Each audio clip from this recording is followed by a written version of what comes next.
I was saddened and infuriated when I read that the Oklahoma Supreme Court had denied the claims of the last survivors of the Tulsa Race Massacre.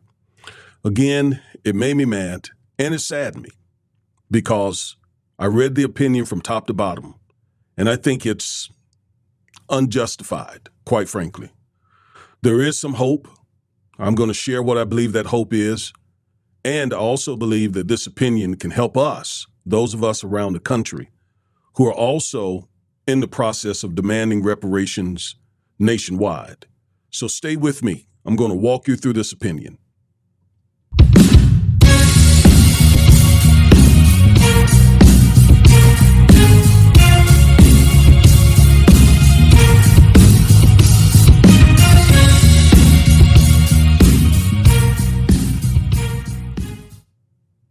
Hello, everybody. I am Attorney Corbett, one half of the Defiant Lawyers. Each and every week, we bring you at least one legal analysis of some trending story regarding politics, policies, personalities, or pop culture to empower you with the information you need to defy an unjust legal system and to nullify systemic racism. If that interests you, please like, share, comment, subscribe, and click the bell so you'll get notified every time we upload one of our powerful and informative videos. Again, thank you for joining me. And before we get started, go over to Amazon, grab a copy of my book. If you have young boys in the public school system, you need my book because it will help you become your son or son's strongest advocate. All right, so we're going to get into this case. As I said at the top of this video, this opinion made me sad and it infuriated me. And I'm going to tell you why. We're going to go through it. I'm going to walk you through this opinion. All right. Now, some of you have said that my videos tend to be long, and I must admit that they do tend to be long. But there are three very legitimate reasons for that. Number one, I am an attorney. So as an attorney, I am trained to present facts, receipts, so that I can establish the case that I'm making. Number two, as you know, I'm a minister. And there, too, I'm trained to bring the facts and the receipts. And third of all, my undergraduate degree and my first job out of college was that of a research chemist. And as you can imagine, scientists are trained to bring what? Facts. So I can't help it. I just cannot just give you a bunch of opinions like so many YouTubers do. I'm going to bring the beef. I'm going to bring the facts. I'm going to bring the receipts, so that you'll have something solid to stand on, all right? So I won't apologize, but that is my explanation. All right, so let's get in this case. Hey, everyone, I am Attorney Corbett, one half of the Defiant Lawyers. Recently, I took a look at our analytics, and I noticed something shocking. Many of you watch our videos, and I believe you enjoy them, but you haven't subscribed yet. What are you waiting for? Again, I was shocked because I know our content is empowering and informative. Plus, our 2024 goal is to have 150,000 subscribers before the end of the year. Please help us by hitting that subscribe button, especially you young folks. We particularly want to increase our number of young subscribers. Thanks for all your continued support. We appreciate it very much. Again, for the third time, it saddened me. Part of the reason for that is because, as you see, these plaintiffs are well up in age. In fact, Mr. Ellis has already passed, and he had a personal representative who stood in his place. And the other plaintiffs are up in age as well. Ms. Viola Fletcher and Mother Randall are well up there, and for them to be denied justice like this, in light of some of the things that the Oklahoma Supreme Court said in this opinion, again, it just infuriates me. All right, and I'm going to show you why. Now, we're all familiar with the Tulsa Race Massacre, what we call Black Wall Street, and it really was a thriving African-American community, thriving. Now, I want to show you some information that has been preserved actually in Oklahoma statutes. So here are the Oklahoma statutes citationized state government findings of the 1921 Tulsa Race Riot Commission. Let me read a few things to you to show that this is really as tragic as it is reported to be. So this is what the state of Oklahoma itself determined happened.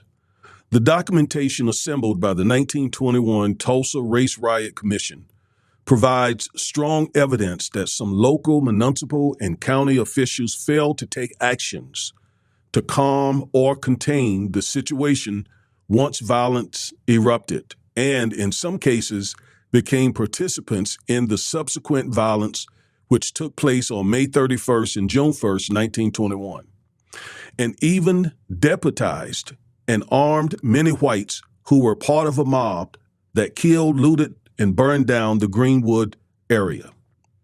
The staggering cost of the Tulsa race riot included the deaths of an estimated 100 to 300 persons, the vast majority of whom were African Americans, the destruction of 1,256 homes, virtually every school, church, and business, and a library and hospital in the Greenwood area, and the loss of personal property caused by rampant looting by white rioters. The Tulsa Race Riot Commission estimates that the property cost in the Greenwood district was approximately $2 million in 1921 or almost $17 million in 1999. Nevertheless, there were no convictions for any of the violent acts against African Americans or any insurance payments to African American property owners who lost their homes or property, personal property, as a result of the Tulsa race riot. Now, let me go back and point out that they found that virtually every school, church, every business, library, and hospital in the Greenwood area was destroyed. Get a load of that. I mean, that was just disastrous. Those people had to build all over again. And they never got any insurance money, any compensation. No one was ever held accountable. No one was ever indicted. That was devastating. And see, the thing is, this happened across the country. We hear about Tulsa. But just 2 years before that, in 1919, they called it Red Summer. Many other Black communities were destroyed. And throughout this Jim Crow period, while we're talking about Jim Crow, yeah, so we had more marriages during Jim Crow, but Jim Crow was awful. There was nothing good about Jim Crow. Yeah, so we had more marriages and more families. That's a good thing. I don't begrudge that.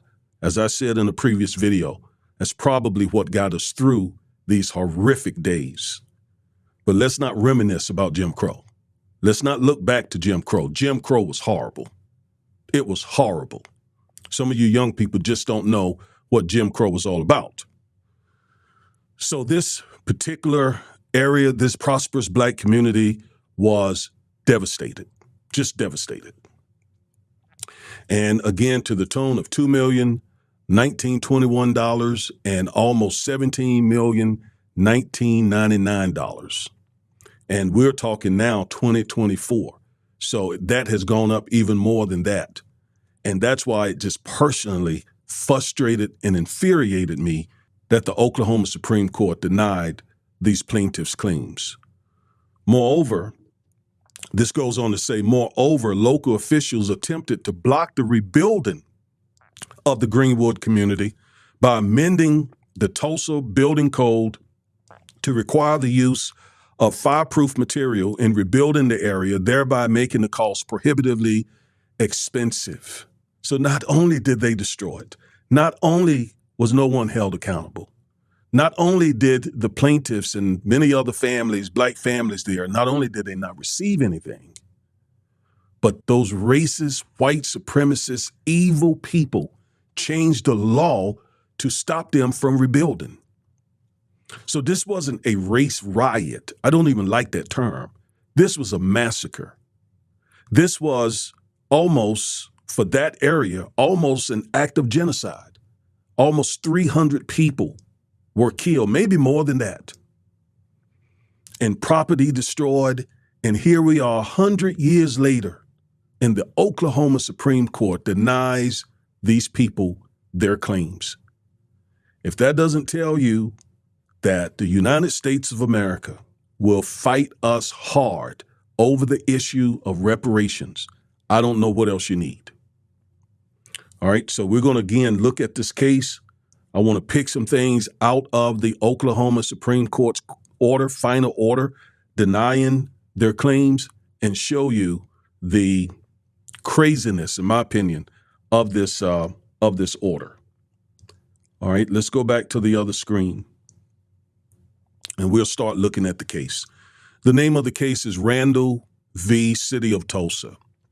So 3 plaintiffs, I showed you who they were just a second ago, sued the city of Tulsa and other defendants.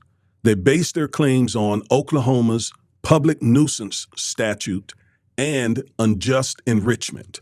Now, I talked about unjust enrichment in a video I did a few weeks ago about reparations. Go watch that video and you will see what unjust enrichment is as it's defined here in Texas, and it's really similar to Oklahoma. Now, why the plaintiffs brought their claims based on Oklahoma's public nuisance statute, I don't know. I don't understand that. Not saying that it was a bad decision.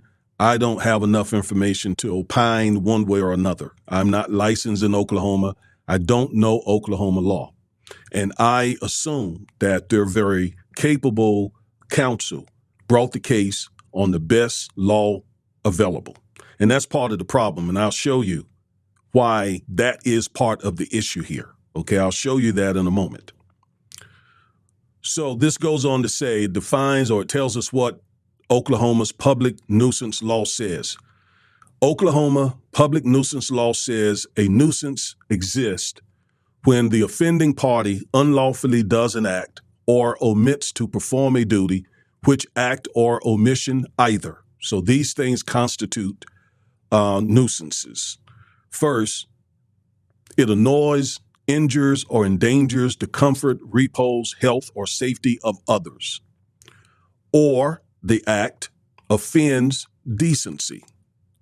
Or it unlawfully interferes with, obstructs, or tends to obstruct, or renders dangerous for passage any lake or navigable river, stream, canal, basin, or any public park, square, street, or highway, or in any way renders other persons insecure in life or in the use of property, provided this section shall not apply to pre-existing agricultural activities.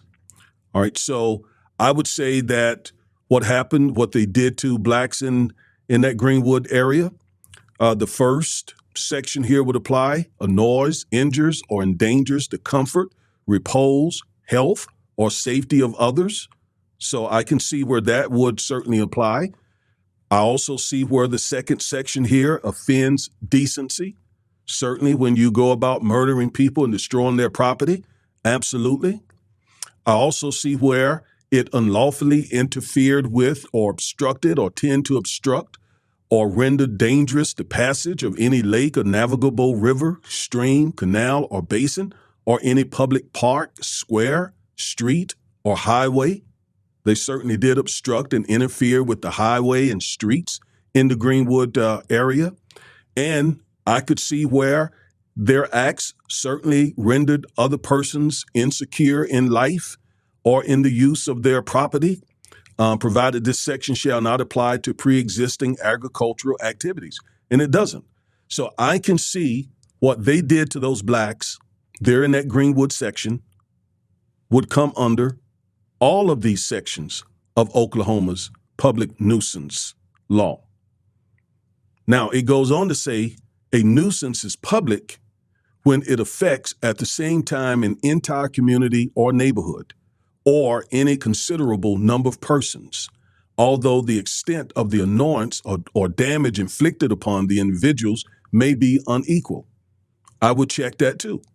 Then the Oklahoma Supreme Court goes on to say that their public nuisance law applies only when someone or someones have committed crimes constituting a nuisance, or cause physical injury to property, or participating in an offensive activity that rendered the property uninhabitable. So that seems to apply, right? I mean, Section 1 here seems to apply. Someone committed crimes constituting a nuisance. I mean, murdering people and destroying their property. 2 seems to apply as well. Cause physical injury to property or participated in some offensive activity that rendered the property uninhabitable. All that seems to apply. So how in the world did the Oklahoma Supreme Court deny these claims? Well, I'm going to show you.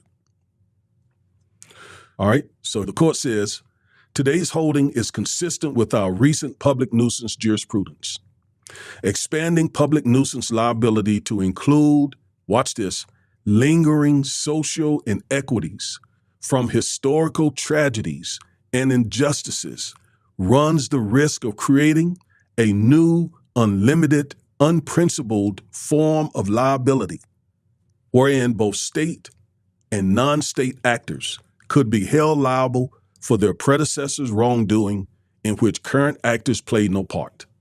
So they're saying that we're not going to extend our public nuisance statute to include lingering social inequities from historical tragedies and injustices. Because if so, we open the door for the state and for white people, basically, to be held liable for acts that white people did 100, 200, 300 years ago. What does that include? That includes slavery.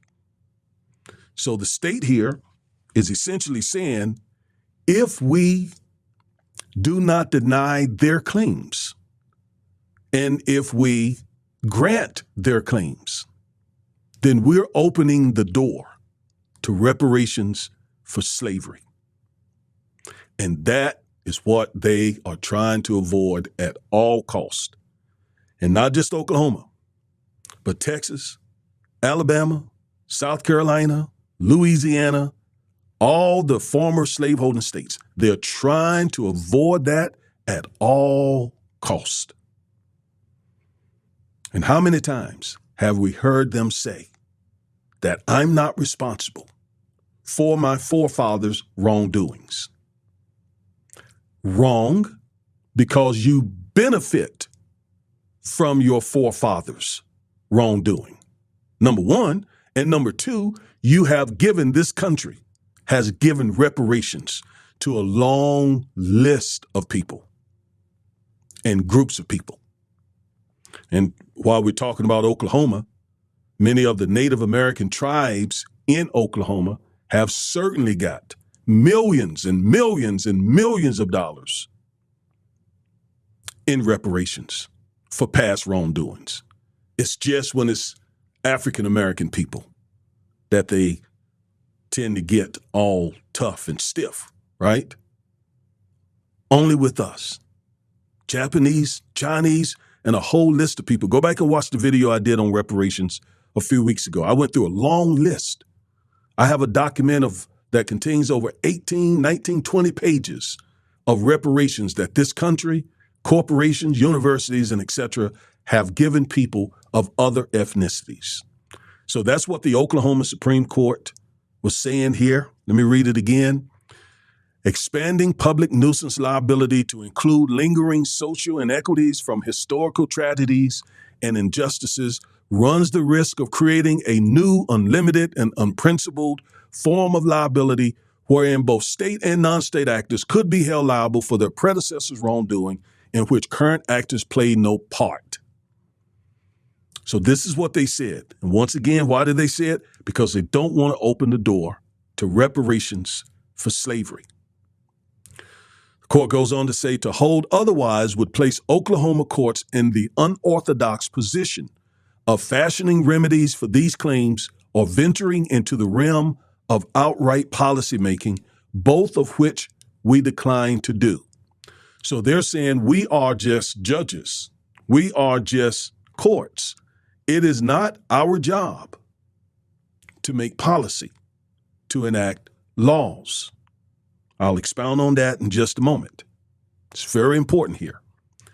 Court goes on to say, as we said in Johnson & Johnson, this court defers the policy making to the legislative and executive branches. In other words, the Oklahoma Supreme Court is saying, go to the Oklahoma legislature or to the governor. But we as judges, we're not going to open that door. Now, they could have, and they should have, because we saw where that public nuisance statute would apply to all that happened to these plaintiffs and their loved ones and all those who suffered there in that Greenwood area of Tulsa. They could have and should have. I walked you through it. But they said, no, we're not doing it because of the doors it will open. And when I read reparation cases in federal courts, state courts, that's what they all do. They are doing everything they can not to open that door. The courts are essentially saying, federal and state courts, we're not going to open that door. All right. And remember, there are three branches of government: the legislative branch, the executive branch, the judicial branch. The judicial branch across the country, as well as in federal courts, are saying, we're not going to do it. We're not going to open that door. All right. And it's the reason why I said in the video that I keep referring to, we're going to have to look at Congress. We're going to have to look at state legislatures across the nation. We're going to have to get them to amend the law, to include reparations for the people who laid the economic foundation for this country. And that is the reason why we must vote. This is not the time to be sitting on the couch. This is not the time to be voting the couch. We need to double down, triple down, quadruple down in getting out the vote so that we can put people in these state legislatures and in the U.S. Congress who will vote affirmatively regarding reparations. I've showed you, and I will continue to keep showing you, that these courts are going to find ways not to give us reparations. The only other thing we can do is go to the other branches of government, the United States Congress, state legislatures, and even the state Supreme Courts. We need to vote so that we can get people who are amenable to reparations on state Supreme Courts. So either way you look at it, voting is necessary to get reparations. So when I see people saying no reparations, no voting. In other words, until we get reparations, I'm not voting. What they really don't understand is the voting must come before the reparations. So what they should say is no voting, no reparations. Because the courts are not going to do it. They're not going to step in the role of policymakers.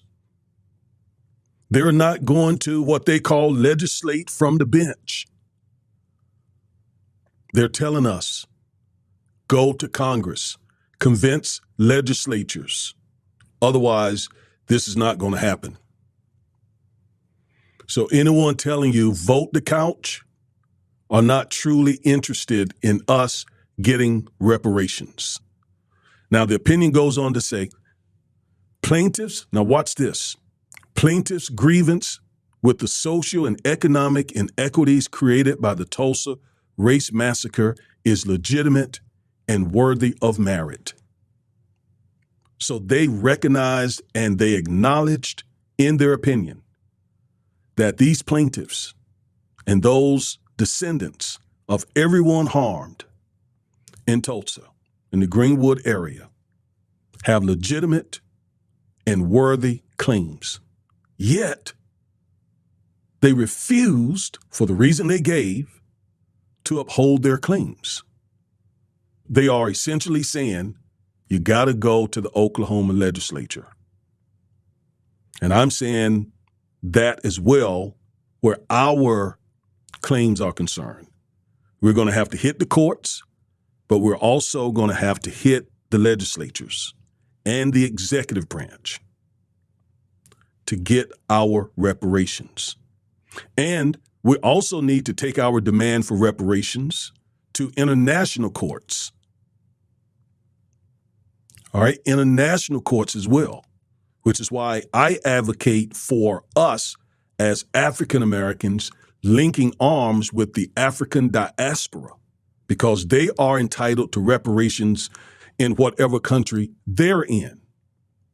And I'm not going to get into this debate about Africans who immigrated here or blacks from the Caribbean islands who immigrated here and their families were never enslaved here.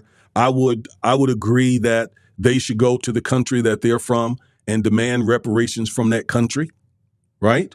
And only African-American descendants of slavery here should get reparations here. I would agree with that, but I'm still not going to get into some African diaspora war because I think it's silly and counterproductive, quite frankly.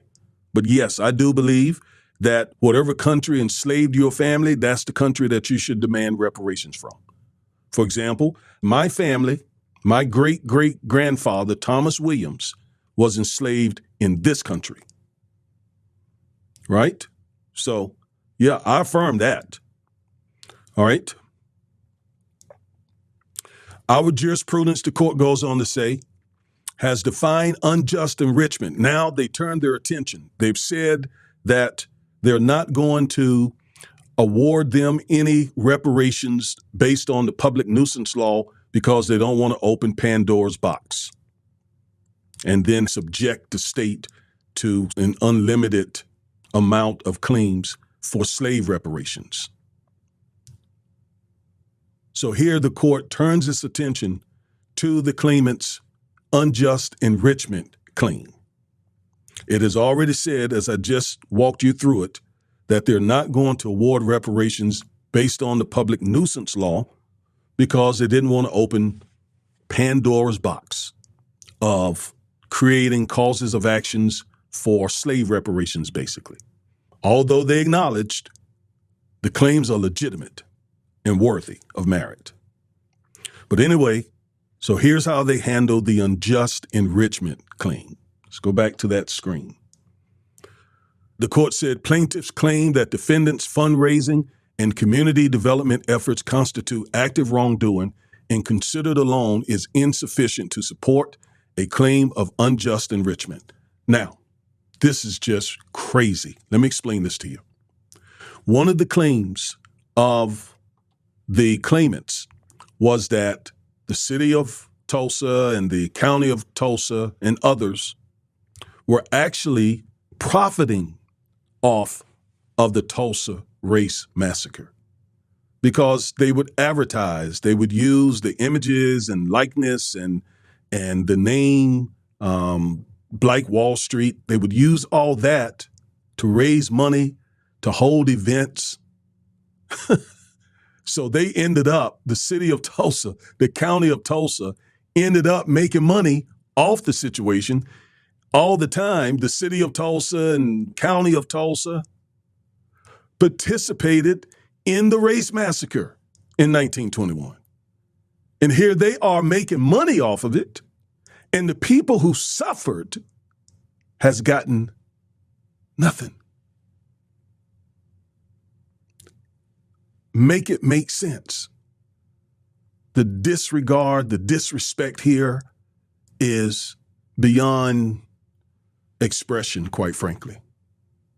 And yet, the Oklahoma Supreme Court says plaintiffs claim that defendants' fundraising and community development efforts constitute active wrongdoing considered alone is insufficient to support a claim of unjust enrichment. Really? Defendants' fundraising and community development efforts, absent fraud, abuse of confidence, or unconscionable conduct, it is unconscionable, do not amount to a claim of unjust enrichment. Though defendants' promotion of the massacre as a fundraising effort may be considered unconscionable by plaintiffs, neither law nor equity prevent defendants from promoting the massacre for historical purposes and community improvement. When I read this, my head blew up. The Oklahoma Supreme Court had the gall, the nerve to say to these claimants that if the city of Tulsa or the county of Tulsa did not use fraud, did not display unconscionable conduct, and all of us would argue it's certainly unconscionable for them to be raising money off such a tragedy that they've never been held accountable for. That is unconscionable. How the Oklahoma Supreme Court came to a different conclusion, I don't understand.